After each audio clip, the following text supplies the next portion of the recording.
My little friend, today we're gonna read Little Red Cap. Are you ready? Once upon a time there was a sweet little girl. Everyone who saw her liked her, but most of all her grandmother, who did not know what to give the child next. Once she gave her a little cap made of red velvet, because it fitted her so well and she wanted to wear it all the time. She came to be known as Little Red Cap.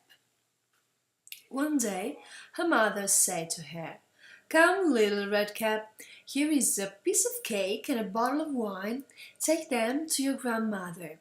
She is sick and weak, and they will do her well. Mind your manners and give her my greetings.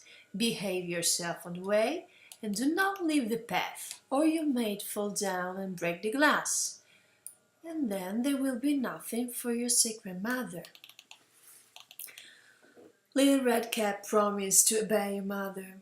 The grandmother lived out into the woods, half an hour from the village. When Little Red Cap entered the woods, a wolf came up to her.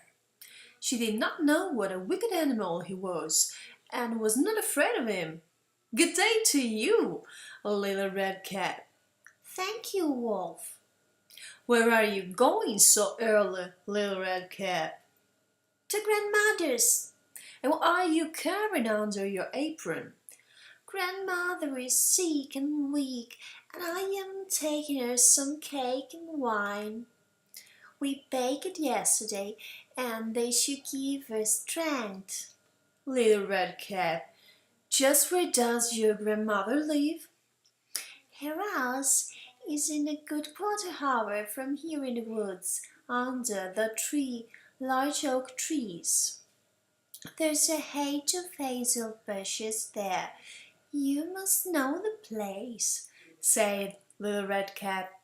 The wolf thought to himself, "Now there is a tasty bite for me. Just how are you going to catch it?" Then he said, "Listen, Little Red Cap, haven't you seen the beautiful flowers that are blossoming into the woods? Why don't you go and take a look? And I don't believe you can hear how beautifully the birds are singing. You are walking along as though you were on your way to school in the village. It's very beautiful in the woods." Little Red Cap opened her eyes and saw the sunlight breaking through the trees and how ground was covered with beautiful flowers. She thought, "If I take a bouquet to grandmother, she will be very pleased. Anyway, it is still early and I will be home on time."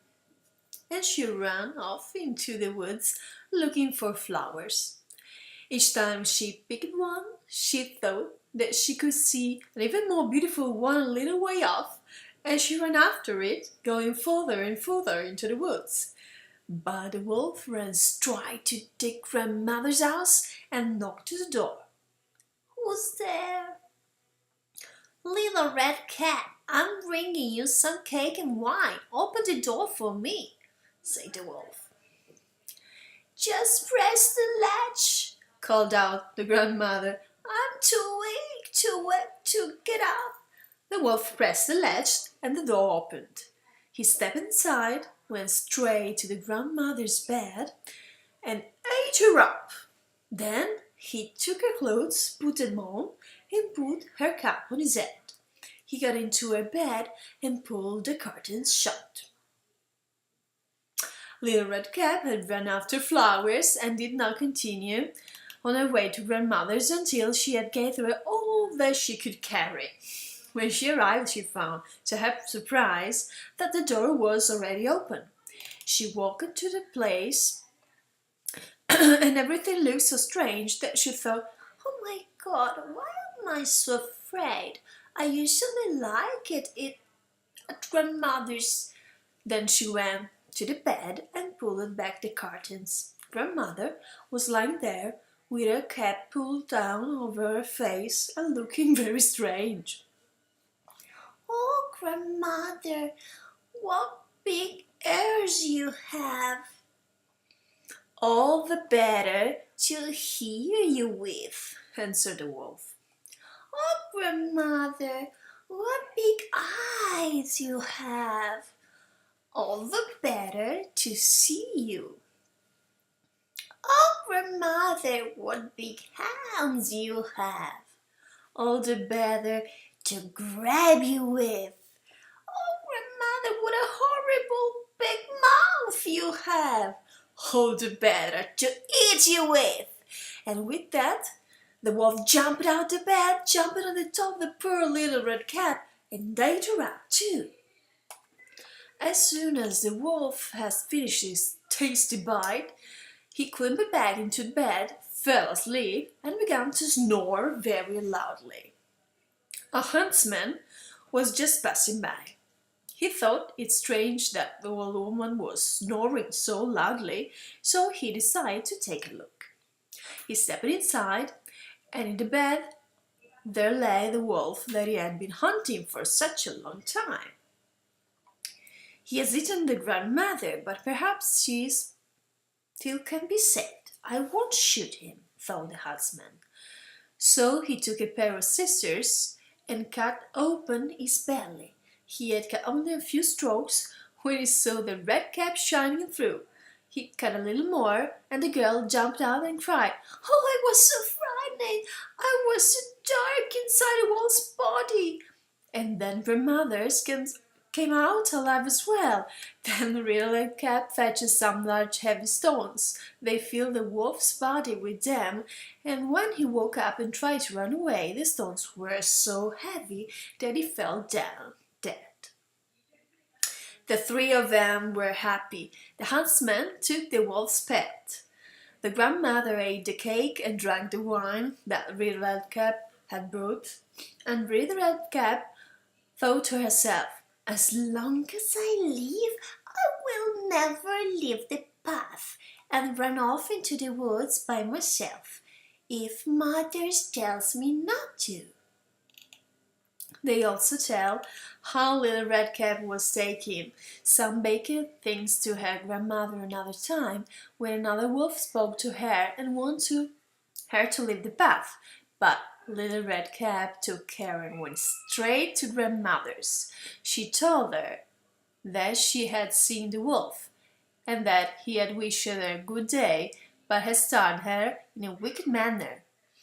"If we hadn't been on a public road, he would have eaten me up," she said. "Come," says grandmother, "let's lock the door so he can't get in." Soon afterward, the wolf knocked on the door and called out, "Open up, grandmother, it's Little Red Cap and I'm bringing you some baked things." They remained silent and did not open the door. The wicked one walked around the house several times and finally jumped onto the roof.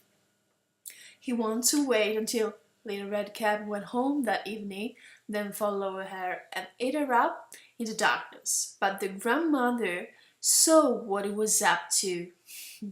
There was a large stone through the front of her house. "Fetch a bucket, Little Red Cap," she said. "Yesterday I cooked some sausage. Carry the water that I boiled them with through." Little Red Cap carried the water until the large trough was clear full. The smell of sausage rose into Wolf's nose. He sniffed and looked down, stretching his neck so long that he could no longer hold himself and began to slide. He slid off the roof, fell into the trough, and drowned. And Little Red Cap returned home happily and safely. Hope you enjoy.